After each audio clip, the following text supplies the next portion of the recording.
Good afternoon dear students, welcome to virtual class. आज हम पढ़ने वाले हैं भाषा भारती कक्षा चौथी। भाषा भारती में आज हम पढ़ेंगे पाठ 9 नर्मदा की आत्मकथा। नर्मदा नदी के बारे में बताया गया है। हमारे देश में प्रमुख नदियाँ हैं जैसे ब्रह्मपुत्र, गंगा, चंबल, कृष्णा, गोदावरी, महानदी, कावेरी। उनमें से ही एक नदी नर्मदा भी है। यहाँ हम नर्मदा की आत्मकथा यानी कि स्वयं कही गई या लिखी गई अपने जीवन की कहानी। इस पाठ में हम आत्मकथा को पढ़ेंगे और समझेंगे। यहाँ मैं नर्मदा नदी हूँ, मुझे गर्व है कि मैं भारत में बहती हूँ, जहाँ नदियों को माँ और उनके जल को अमृत के समान माना जाता है। मुझे भारत की प्रमुख नदियों में गिना जाता है। मैं साल भर अपनी विशाल जल राशि के साथ बहती हूँ। मेरा नाम भी बड़ा अर्थपूर्ण है। नर्म का अर्थ है सुख और दा का अर्थ है देने वाली। मेरा एक नाम रेवा भी है, यानी कि नर्मदा नदी को रेवा भी कहा जाता है। देश की दूसरी प्रमुख नदियाँ पश्चिम से पूर्व दिशा में बहती हैं, जबकि नर्मदा नदी पूर्व से पश्चिम दिशा की ओर बहती है। मेरा वर्णन कई प्राचीन ग्रंथों में है। मेरे जन्म के संबंध में भी अनेक पौराणिक कथाएं हैं। पौराणिक यानी कि पुरानी कथाएं हैं। मैं मध्य प्रदेश के अनूपपुर जिले के अमरकंटक पहाड़ से निकली हूँ। यहाँ एक प्राकृतिक कुंड है। मेरा जन्म इसी कुंड से हुआ था, इससे इसका नाम नर्मदा कुंड पड़ गया। नर्मदा कुंड से निकलकर मैं एक पतली धारा के रूप में कपिल आश्रम तक जाती हूँ। नर्मदा नदी एक पतली धारा के रूप में निकलकर कपिल आश्रम तक जाती है। प्राचीन काल यानी कि पुराने समय में यहाँ पर कपिल मुनि का आश्रम होता था। यहाँ से मैं एक प्रपात के रूप में नीचे गिरती हूँ। इस प्रपात का नाम कपिल धारा है। कुछ आगे चलकर मेरा एक छोटा सा प्रपात है। यहाँ गिरती हुई धारा दूध के समान प्रतीत होती है, इसलिए इसका नाम दूध धारा है। डिंडोरी और मंडला जिलों से निकलकर मैं जबलपुर में आती हूँ। यहाँ मेरा पाठ काफ़ी चौड़ा हो जाता है। मेरे एक ओर विंध्य पर्वत और दूसरी ओर सतपुड़ा पर्वत मालाएं हैं। इनके बीच में कलकल झलझल बहती रहती हूँ। जबलपुर जिले में मेरी धारा को रोककर एक बहुत बड़ा बांध बनाया गया है। इसका नाम बरगी बांध है। इससे बहुत बड़े क्षेत्र की सिंचाई होती है तथा बिजली भी बनाई जाती है। जबलपुर के निकट मेरी छठा देखते ही बनती है। मैं यहाँ भेड़ाघाट नामक स्थान पर मनमोहक प्रपात बनाती हूँ। नीचे गिरती मेरी नन्ही नन्ही बूंदें धुएं जैसी लगती है, इसलिए इसका नाम धुआंधार प्रपात है। यहाँ संगमरमर की चट्टानों के बीच बहना मुझे बहुत अच्छा लगता है। यहाँ एक स्थान पर धारा इतनी सक्रिय है कि बंदर छलांग लगाकर पार कर जाते हैं, इसलिए इस स्थान को बंदर कुदनी कहा जाता है। जबलपुर जिले की उर्वरा भूमि को सींचकर मैं नरसिंहपुर, रायसेन और होशंगाबाद की धरती को भी उपजाऊ बनाती हुई हंडिया और नेमावर नगरों के समीप से गुजरती हूँ।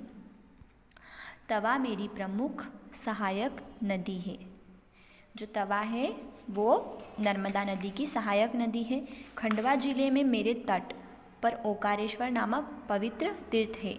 ओकारेश्वर जो तीर्थ है वहाँ पर भी नर्मदा नदी देखने को मिलती है। खंडवा जिले के ही पुनासा नामक स्थान पर मुझ पर इंदिरा सागर बांध बनाया गया है। नर्मदा नदी के पुनासा नामक स्थान पर इंदिरा सागर बांध भी बनाया गया है। यह भारत का सबसे बड़ा कृत्रिम जलाशय है। इससे लाखों हेक्टेयर जमीन की सिंचाई होगी और 1000 मेगावाट बिजली भी बनाई जाएगी।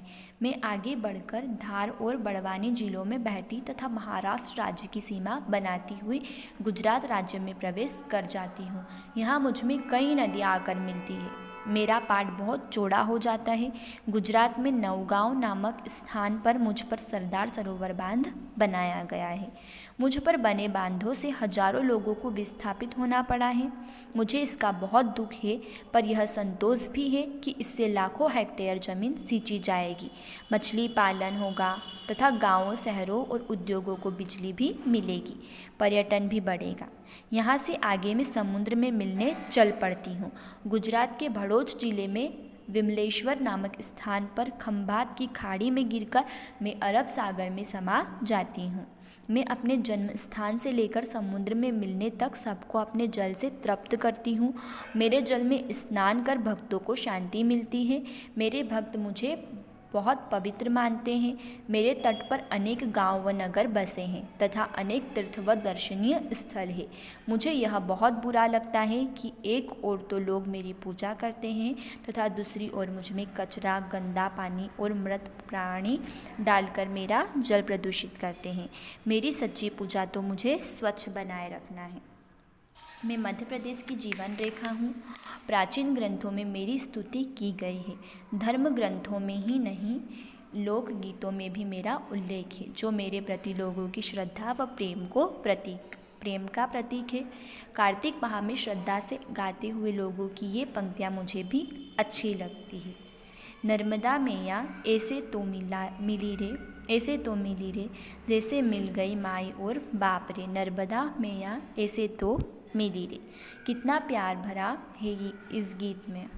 लोग मुझसे मिलकर ऐसे प्रसन्न हो रहे हैं जैसे बालक को उसके माता पिता मिल गए हों। लोगों की इस भावना से मेरी आंखें भर आती है। लोग हर हर नर्मदे कहकर मेरा जाप करते हैं। मेरी कामना है कि अनंत काल तक बहती रहूं और सबको सुख पहुंचाती रहूं। जैसे इस आत्मकथा में नर्मदा नदी ने अपने बारे में बताया है कि वह कहाँ से निकली है, उसका जन्म कहाँ से हुआ है और वह कहाँ कहाँ से निकलकर किस तरह से समुद्र में मिल जाती है। नर्मदा नदी को एक और नाम से भी कहा जाता है, जो है रेवा। उस पर बहुत प्रपात भी बनाए गए हैं। वहीं नर्मदा नदी साथ में यह भी कह रही है कि एक तरफ तो लोग उसकी पूजा करते हैं और दूसरी तरफ उसे अस्वच्छ भी बना रहे हैं। जैसे बताया है कि मृत प्राणी, मलमूत्र आदि डालकर उसे गंदा कर रहे हैं, प्रदूषित कर रहे हैं। तो नर्मदा नदी यह दुख भी जता रही है कि जिस तरह एक तरफ लोग उसकी पूजा करते हैं, उसी तरह उसमें गंदगी ना फैलाएं, जल को प्रदूषित ना करें, उसे स्वच्छ बनाए रखने में ही उसकी पूजा है।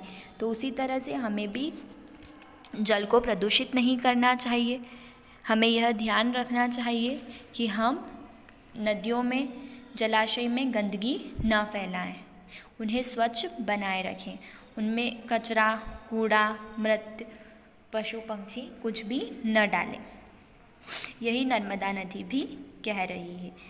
इस आत्मकथा में नर्मदा नदी ने अपने जन्म से लेकर कहाँ पर जाकर वह मिलती है, यह सब कुछ बताया गया है। Thank you. Have a nice day.